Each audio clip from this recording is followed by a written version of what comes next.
Good morning, good afternoon, good evening, no matter where you may find yourself as you listen to this and you're tuned in to the only sports podcast with Brains and Bars. It's another episode of It's a Black and White Thing featuring A1 and A Ward.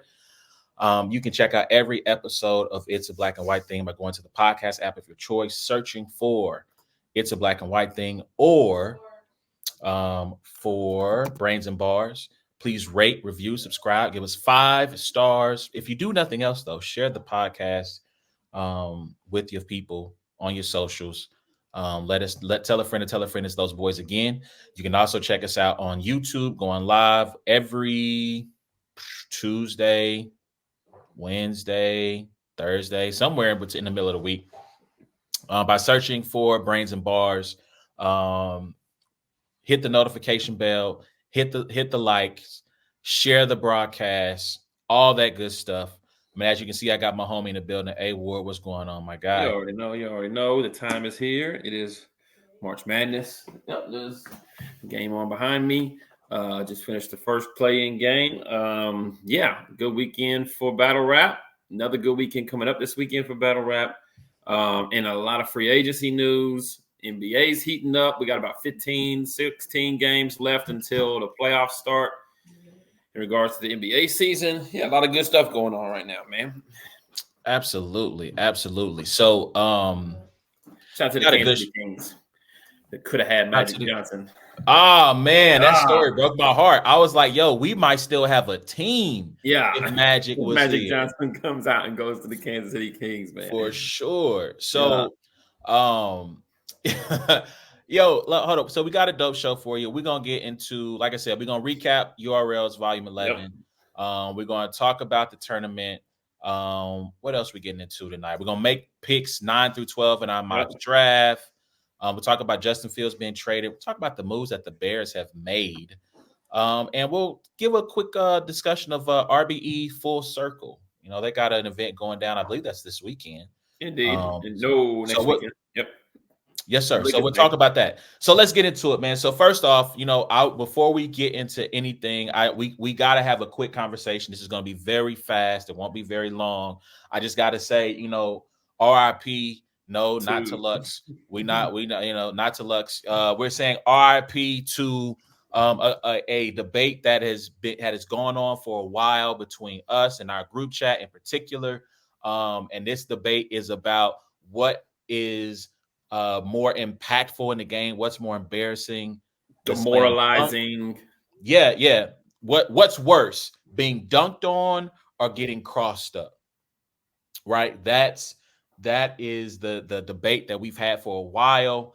I have been on the right side of history in this debate because there is nothing more demoralizing. There's nothing more exciting than watching someone get boomed on. And last night we had a dunk take place that will go down in the pantheon of great dunks, in-game dunks in NBA history. And I'm just gonna pull it up because it's already playing in the background. You can't see it. We're just gonna watch it a few times because Anthony Edwards went crazy.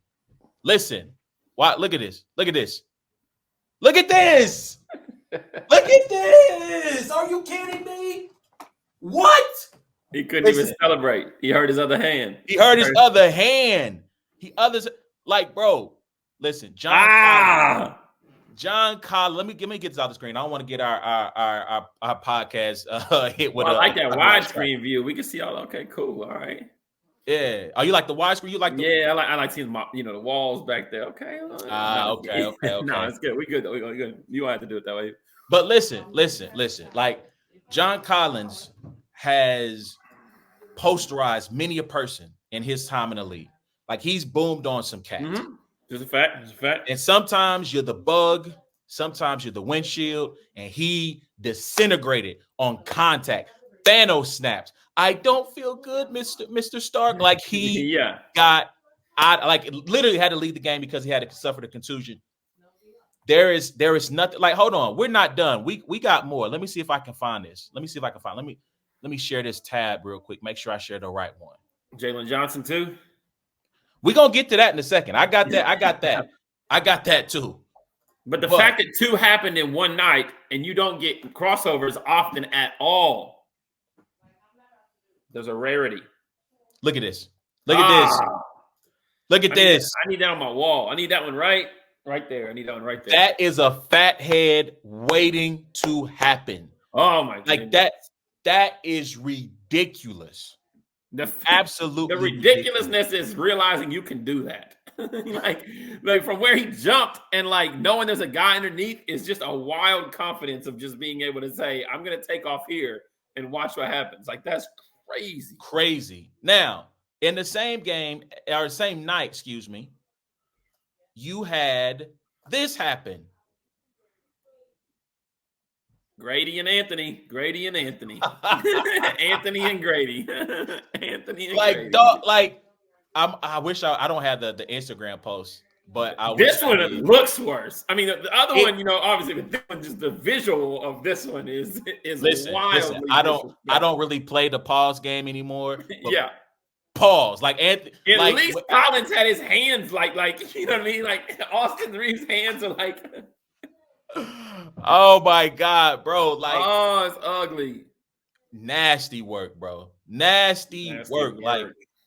Like, fam. Like, so again, RIP to that discussion. We're never talking about this again, about which is worse, getting crossed over or getting dunked on.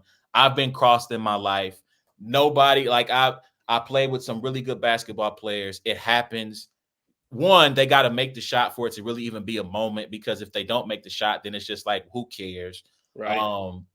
Like I've never been dunked on before. I got close.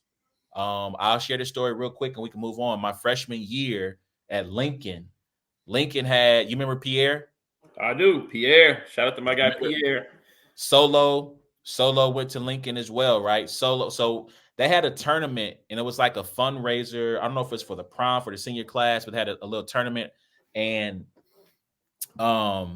so it was like a 4-on-4, but it was full court. It might have been 5-on-5 full court, right? The games were like maybe 5 to 7 minutes. Whoever was winning after that time frame went on to the next round. Yeah. Like half the school, if not the entire school, is in the gymnasium. All the best freshman players. So me, Solo, Pierre, all the same class.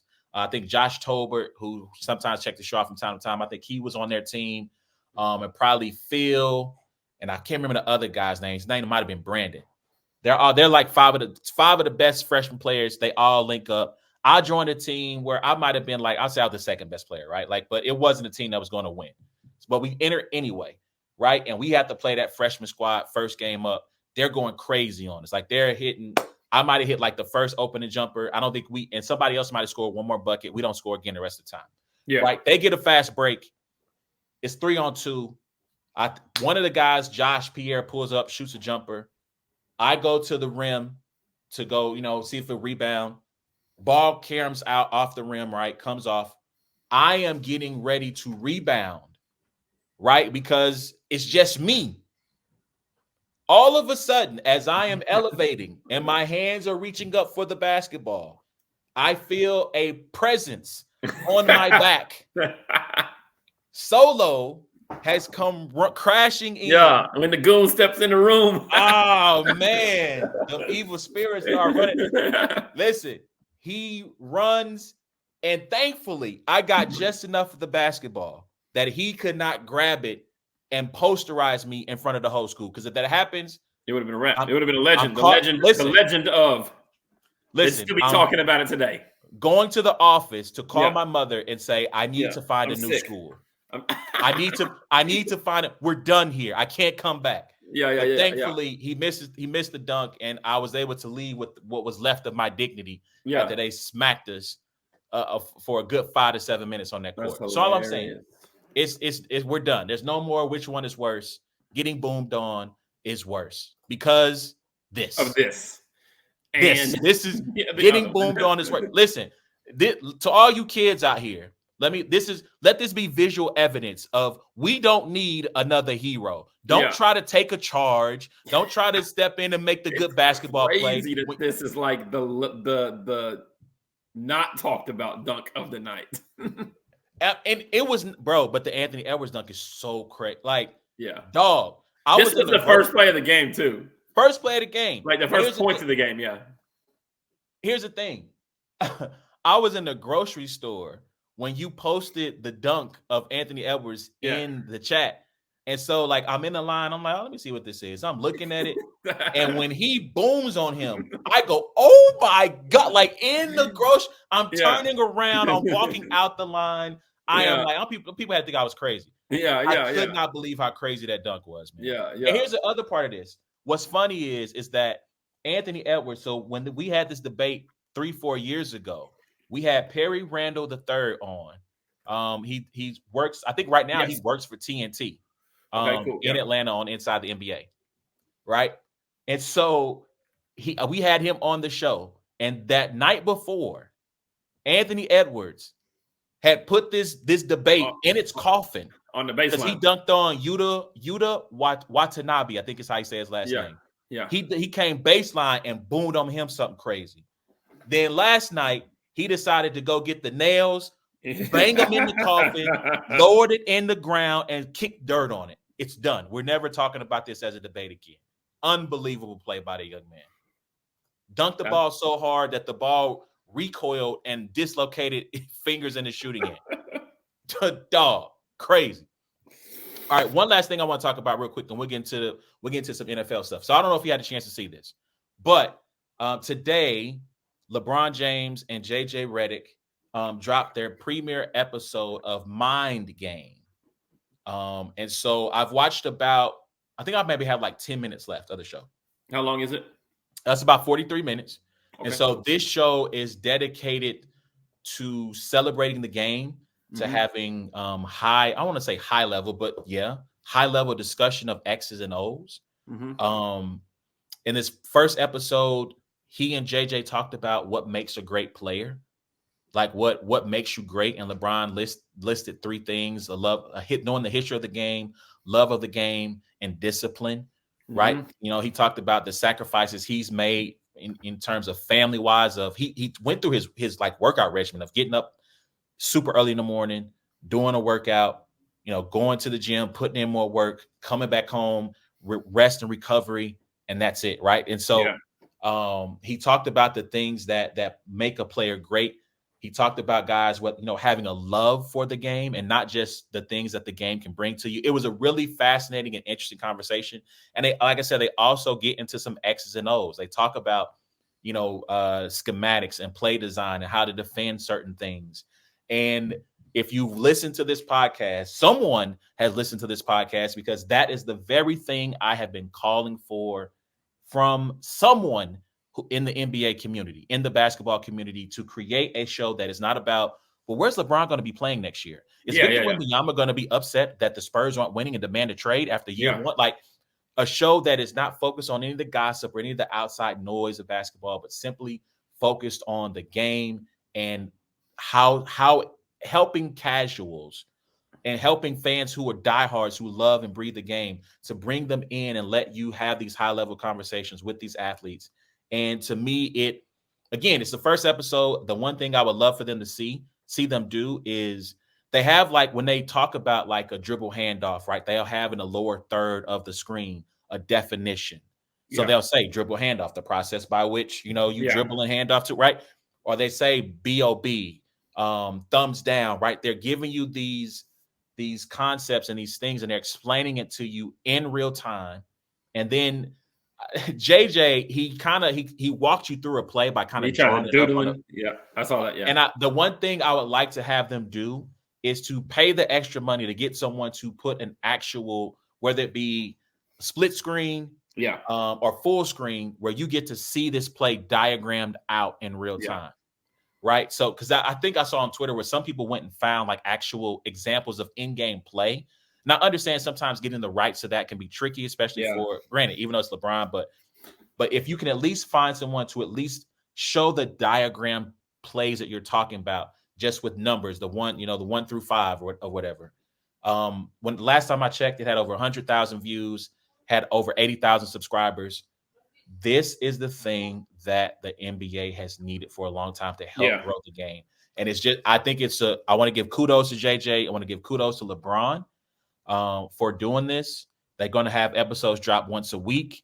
And they said they're not just going to talk about the NBA. They said they're going to talk about women's sports, women's college basketball, WNBA, FIBA. So this is going to be, to me, I have a couple of final thoughts. One, I think this show, whenever they decide to bring it to a wider audience, whenever they decide to pitch this to Netflix, HBO, ESPN, TNT, they're going to get a bag. Oh, yeah. To have that show broadcast live with LeBron James, JJ Redick, and so on and so forth. Anything with LeBron on it, man. Absolutely. Here was my other thought, though. I'm actually shocked it's only at 100,000 views. I haven't checked, right? I mean, it was at 100,000. That was at lunchtime. Yeah. That was at lunchtime. So it was at 100,000 at lunch. Let me see real quick. Let me see what they're talking about here. What is this just called? Mind Game, right? I think about like football. You know, you had back when Gruden did the quarterback thing. You know, we sit down with the quarterbacks and he talked about plays and different things like that. You know, you got Peyton and Eli on Monday Night Football. They kind of get in there and they kind of analytically dissect, and they don't really take time because they're actually watching a live game, but they go in there and they're using terms like, Eli, you got right here as a stunt, so you know what I mean, you got guys that are just really, really, I mean, I feel like LeBron is similar to what Peyton is, to football, like as far as their minds, you know what I mean? And I think that mind game things, man, it could be a brand that goes beyond just basketball, like it could be Peyton Manning mind games over here, it could be Mario Lemieux, or I don't know who's, but essentially, you could take that, across sports. For sure. And it's at 823,000 views. Good Lord. In 14 hours. So yeah, I was going to say 100,000 with LeBron on it kind of was like, what? Yeah. Well, but again, that was probably after like 3 hours. So this is going to hit 1 million views in 24 hours. Right. And I know JJ Redick, he talked about, I have on my show, I have a rant about, the game today, and it gets like, or I talk about the diagramming some play and it gets 54,000 views. I do a rant on Doc Rivers and now I'm going viral. Well, sir, I mean, you link up with the right person, you get LeBron James, and now we got something completely different. So, I think that's pretty dope for them, man. And I hope that people continue to tune in, and I hope it shows these networks that you can invest in this type of thing. I get it. LeBron James is LeBron James. But I think if you get the right people to sit down and talk about these things, you can have that same type of, you won't have that same type of result if you don't have LeBron James attached to it. Yeah. To be fair. But you can build something, because if you look at a show like NFL Live with Mina, with Laura Rutledge as the host, Ryan Clark, Big Swagoo, Dan Orlovsky, right? Like none of those, there's not a Hall of Famer listed amongst that group. Right. But they're able to have these high-level discussions about the game, and people tune in by the droves, like to watch that show. To me, it's the second best sports, like not like debate show, but like an actual show that's dedicated to discussing the game. Inside the NBA is number one, even though I have my gripes with it. I have to acknowledge the fact that it is the best one out. And to me, NFL Live is right there, right behind him. So, yeah, do you see it as something like LeBron, like making a move to say, hey, like, I mean, he already knows his playing time is coming to an end, but is this like a step in like the... That was my other thought, right? Was the fact that he's doing this during the season, by the way. Mm-hmm. So in season, and the fact that he's doing this show, it makes me wonder, like, is this kind of the soft launch, if you will, of post basketball LeBron James, right? He's already got the shop that he does on HBO. He's got, Spring Hill Entertainment, which does different. I think Spring Hill might have brought, what's the show you like to watch about the kid and playing college football? Last Chance U? No, not Last Chance U. The show about the kid playing football. Oh, All American. All American. He might. I don't know if he was behind that one, but he might be. I think, right. So he's kind of got his production company. He's done a couple of movies. He's produced. He's not starred. He's had a guest appearance in I forget the movie with Amy Schumer and Bill Hader. Anyway, but he was in that movie, right? But I wonder if this is the start of post-retirement LeBron James by doing this show. He can do it once a week. He can do it with JJ, can meet him wherever, or he can go wherever JJ is, because now JJ is part of the number one announced team for ESPN, right? He's on the road several times a week. So I do wonder that. And it's a great start, right? If that's what he's going to do. The one thing I found to be interesting was he had a quote where he talks about teams who draft well, right? He talks about how NBA teams draft on potential instead of drafting finished products. But he goes, but you look at these teams who are picking somewhere between 15 and 42, and they seem to always find the talent. And he's drinking wine while he does this. He goes, those guys, when I get a team, I'm going to hire those guys. They're going to work for me. And he takes a sip of the wine. Yeah. And he goes, OKC, Sam Presti does a great job. And I went, if I'm Sam Presti, I'm like, today's price. Yeah. Yesterday's price. It's not today's price. It's not today's price. Yeah. That's a good that's a good cosign. Yeah, but shout out to LeBron, man. Like I said, this is everything I've wanted. Shout out to Titus, man, in the building. Tar Heel season for sure. Let's go Wagner. Don't do that. Don't do that. But this show is everything that I have wanted.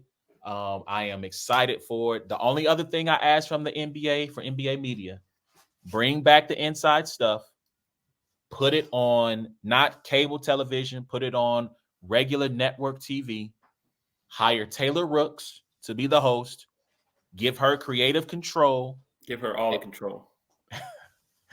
And let her resurrect inside stuff. I think that's the last. For some reason, there's guys in Kansas City that are white with beards that have great lucks with tailors.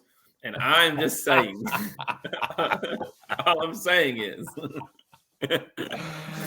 Yeah, yo, what's up, JC? That's all. That's the last thing. They do that, and I will retire from pitching ideas to the NBA because I will have been 2 for 2, and they would have done a great job in my estimation. So, indeed, let's keep it moving, man. Let's keep it moving. Let's talk about. Let's get into the NFL. So, last week after we did the show, I think it might have been Thursday. Yep. Justin Fields gets traded to the Pittsburgh Steelers. I believe it's for either a 5th or a 6th round pick. I think it's a conditional pick that based on playing time, it might move up to a higher draft pick. He will not be in competition for the job. He is going to back up Russell Wilson, which paves the way for the Chicago Bears to draft Caleb Williams, number 1 overall. So we'll start with Pittsburgh first. What was your reaction to seeing Justin Fields get traded to Pittsburgh? Before you answer that, I want to put this comment on the board. Yeah, JC, Chicago's on, right? I'm still mad about the Fields trade. He got done dirty. Yes. As far as done dirty, I didn't like the way he was handled in Chicago. However, I will say that I don't necessarily think Justin Fields played at a level in which made us think there's no way they're drafting a quarterback. You know what I mean? Like he played well. He played well. Yeah. Don't get it twisted, but he did. And he played well at times. But, man, Pittsburgh. Talk about Pittsburgh. Pittsburgh went from Kenny Pickett, Mitch Trubisky, and Mason Rudolph, cleared that out and picked up Russell Wilson and Justin Fields. And I think they're paying Russell Wilson $1 million because the Broncos paying him the other $39 million for 1 year, correct? Correct. And then you got Justin Fields, who is still technically on I think it's like $1 million because they declined his option. Yeah. I think it's like $1 million as well. Yeah, so literally got 2 quarterbacks for like $2 million. Pittsburgh, Mike Tomlin, whoever's handling the business over there, like great job. Great job because if Russell comes in here and doesn't perform at a level in which you need, you know what I mean? You got Fields that you can re-sign for next year and move that way and see if that works out. Shout out to Justin Fields. I don't know that he has much of a choice, but to go into a situation knowing that you're going to be the backup, knowing you're not competing for a starting job, especially after kind of how everything was handled with him in Chicago. I don't know if you heard Kenny Pickett's comments on him being confident with how he handled the situation with the Pittsburgh Steelers. But yeah, man. I think that the Pittsburgh Steelers made a great move. The Chicago Bears, they sat on Justin Fields way too long. I don't know what they were expecting, but for them to turn around and get, I don't even remember what it was, but it's a fourth or a fifth or something. I think I think it's a fifth with the ability possibly to be up to a third or fourth.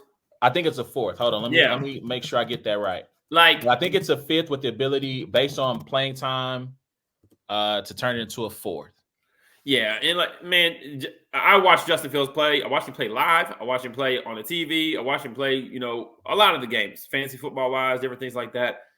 The guy he's not that bad. I'm not saying he's that good, but I mean, man, for only being in the league, 3 years? Like, yeah, that's just kind of wild to me. So I'm just looking at this. Apparently, he wanted to go to Pittsburgh. I mean, maybe, I don't know. That's kind of odd too. I don't know that I would have wanted to go somewhere to be the backup. I would have wanted to probably be somewhere where I could compete for a starting job and prove to everybody that it was Chicago's fault and not mine. I mean, I'll say this. I think it's a good move for him from this standpoint. Russell Wilson is a bridge. Like, he's not, unless he has some sort of renaissance, I don't foresee him being a great player, right? So it's a 6th-round pick in 2025. If Fields plays 51% of the snaps this year, it'll bump up to a 4th. So I think, like I said, Russell is, excuse me, Russell is not the long-term solution. And so with this, again, we talked about this quarterback draft in 2025 not being up to par. It's not going to be a great draft. And so I think he looks at it, if Russell struggles with the Steelers, if he has some of the same issues he had in Denver and they are in the playoff hunt, which they likely will be, then he has an opportunity to turn around and then get some playing time this year. If Russell gets hurt, he's next in line. And I think after Russell is gone, he won't get a big deal next year. But hold on 1 second. Am I still good? Yep. Something happened to my Wi-Fi. I'm not sure what happened. It says it's like dead. Oh, really? No, I can see everything fine. Which is weird because I'm plugged in. So hopefully everything is good. But I do think that this allows him an opportunity to play with a stable organization, with a coach who should probably still be he should still be there next year. And I think they have the opportunity to surround him with more talent. They're probably going to go wide receiver at some point in the draft. They're working on fixing their offensive line. You already have George Pickens. You got Najee Harris, Jalen Warren. You got a good ground game. You got Pat Freiermuth. So you have something to build upon, right? Although he's got to be looking at what Chicago has done and gone, really? Y'all couldn't do that for me while I was there. Yeah. Like, what's good? Yeah. I do. I like the addition of DeAndre Swift. I don't know if I'm a big Keenan Allen. I mean, Keenan Allen to me is just on the tail end of his career. Like, it's not bad to have Keenan Allen on your team, probably in your wide receiver room, but I'm also not, I'm not sold on that being like such a great free agent addition, for Chicago. Yeah. No, I love it. I think Keenan Allen is, if he plays the entire season, I think he's on his way out. I mean, if he's on his way out, he hasn't shown he's going out with a bang. Like, Keenan Allen was great last year. He was hurt. Granted, last year too, right? He was hurt, but I mean, I don't agree with this. Best ability is availability, right? I don't agree with this. Allen's going to give them 5 games. Look, here's the point, though. They got Cole Kmet. Yes. They signed DeAndre Swift. Yes. They already have DJ Moore. Great. I really like DJ Moore. They got. I already said Cole Kmet, I think already. Yeah. That's a great start. And let me, while we're bigging up, let me give one more golf clap to Ryan Poles again. because people looked at when he traded for I think it's Montez Sweat. Was that the young man from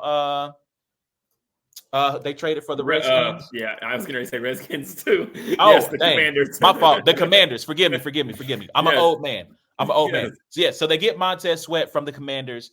They are able to re-sign Jalen Johnson. And I may have made one other move in free agency. Like, they've added some really good pieces, and that defense was not bad last year. To me, it improved once Sweat got there as well.